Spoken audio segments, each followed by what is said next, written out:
Welcome to the Widowed Mom Podcast, episode 258, answering the dreaded, "How are you doing?" question. If you've ever dreaded being asked what very well might be the most commonly asked question to widows, "How are you doing?" You're not alone, and in today's episode, we're going to talk about exactly why most widows loathe that question and how we can answer it with confidence.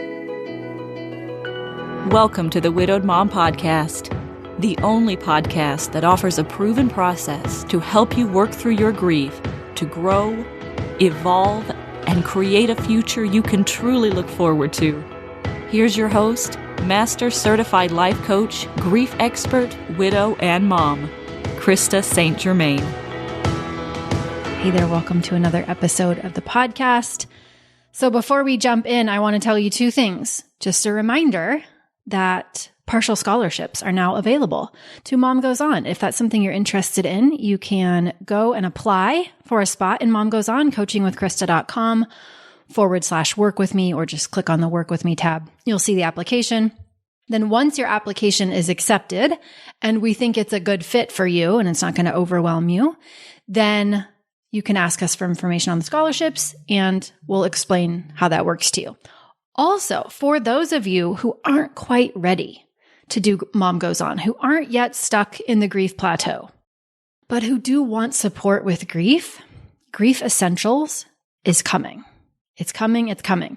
I'm not going to announce a website yet where you can check it out because I'm not confident that it will be ready as of the time this episode airs. And I don't want to get you too excited, but I do want you to know it's coming. And the reason I'm doing that program is because I want to provide a high-end experience, high touch, lots of love experience for women in early grief that very well sets you up to, just get accurate information about grief for starters, because that's a problem. And then to give you the tools that you need to navigate what really can be such an overwhelming, full body, not at all what we expected, really awful experience, and then set you up very well so that you would be ready for Mom Goes On. So right now we have that little gap there, and I want to fix that. So it's on its way. Okay, let's talk about the dreaded, "How are you doing?" question. Listen, first of all, I hear you. I don't think anybody looks forward to this question. I think it is one of the most common questions we're asked. And I want to talk about first why I think we dread it so much, what's behind the dread and the ick that we feel in anticipation of being asked this question and when we're asked this question.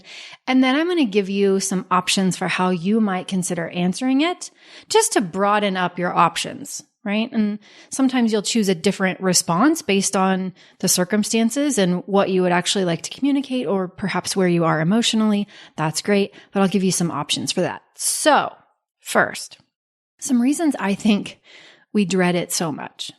I know for me, there were many times where I wasn't really sure where the person was coming from when they were asking. Were they just trying to be polite and they're just saying what people say? Or did they actually care about what was going on for me? Sometimes I didn't know, right? Are they looking to validate their own existing opinion that, oh, she's doing great, or she's struggling, or she's so strong, and they're wanting to hear me validate their opinion of how I'm doing? Are they looking for something like some gossip, something that they can tell others? Hey, I bumped into her and here's what she said. Here's what's really going on. I couldn't tell where they were coming from. Also, there's some people we want to be honest with, and there's some people we don't.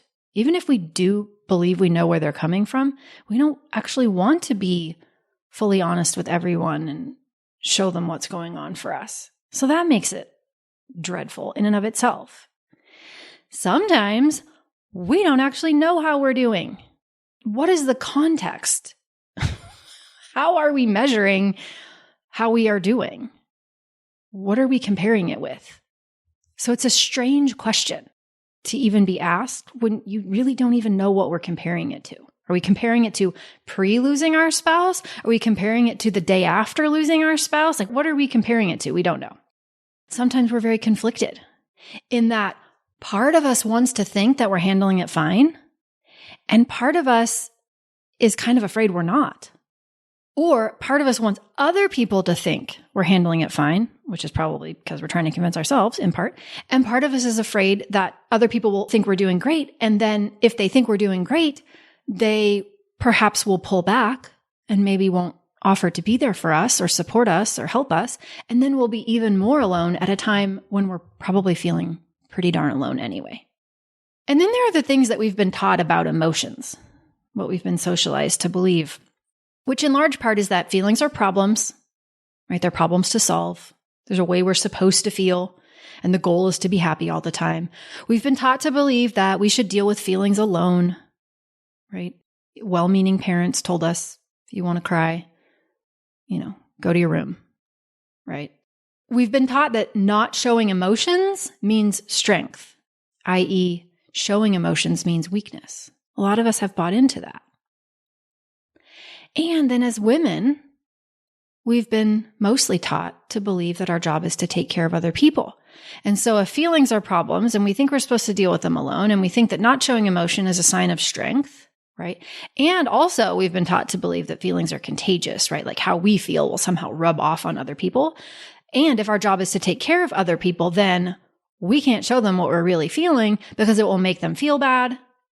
Then there's a problem to solve, right? Or they will want to solve us. They will think we're weak.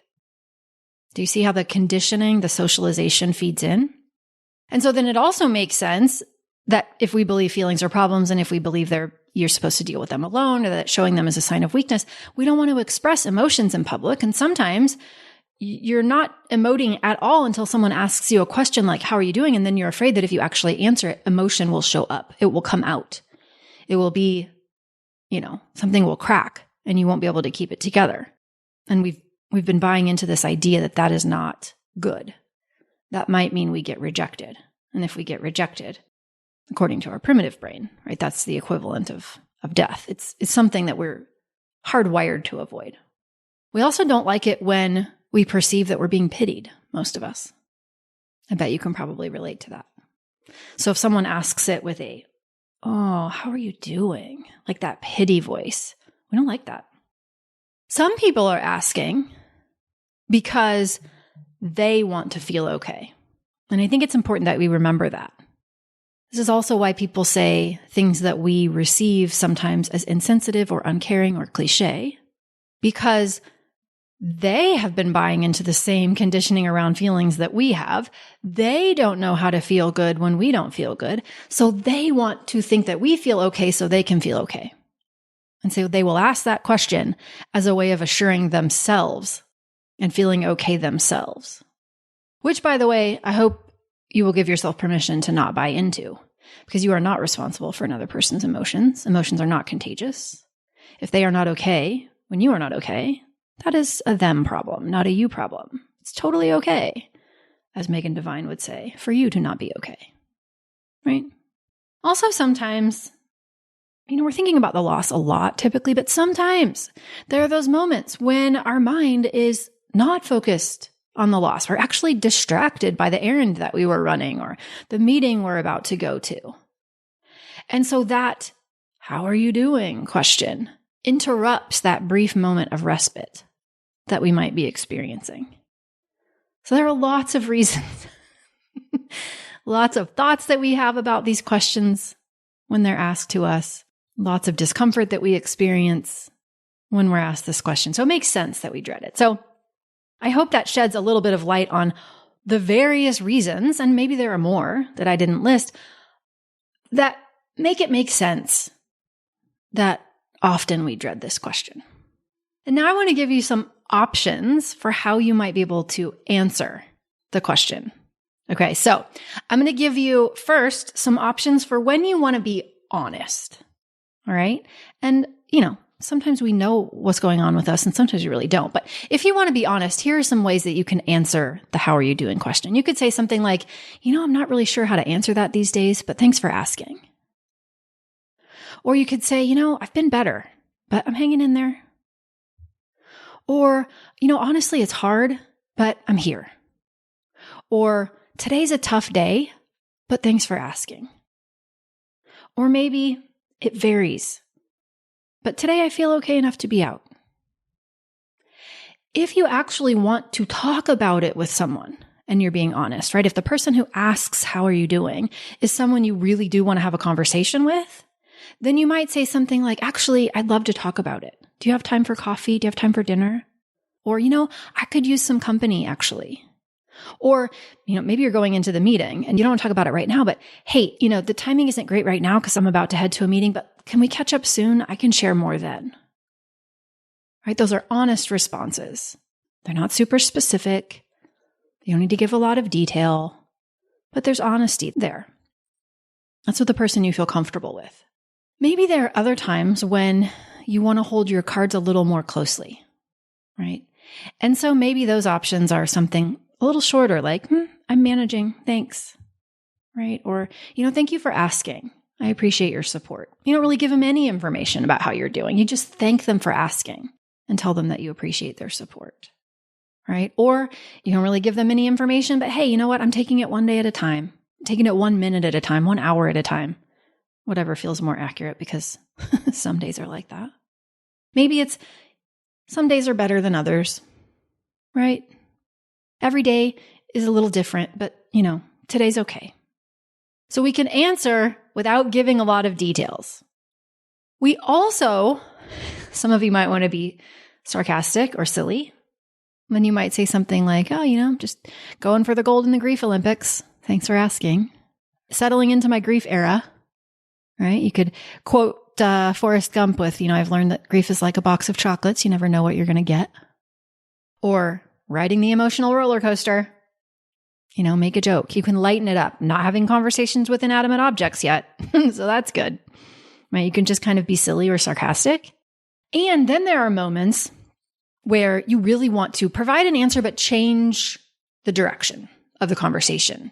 Steer where it goes, right? Change the subject. So it might be something like, well, I'm having good moments and I'm having tough ones. Speaking of good, what's good with you? Or speaking of good, what good movies have you seen lately? What good books have you read lately? What's good in your world? Right? Change the subject. Ask a question. So you answer it, ask a question. I'm hanging in there. Thanks for asking. By the way, how's that whatever project you were working on? How are your kids doing? How's your vacation? I saw you, posted pictures of that trip you took to the beach. What are your summer plans? Ask a question. Change the subject. You steer. All right? And I just want to encourage you to show, for the most part, people mean well. I believe this. People mean well.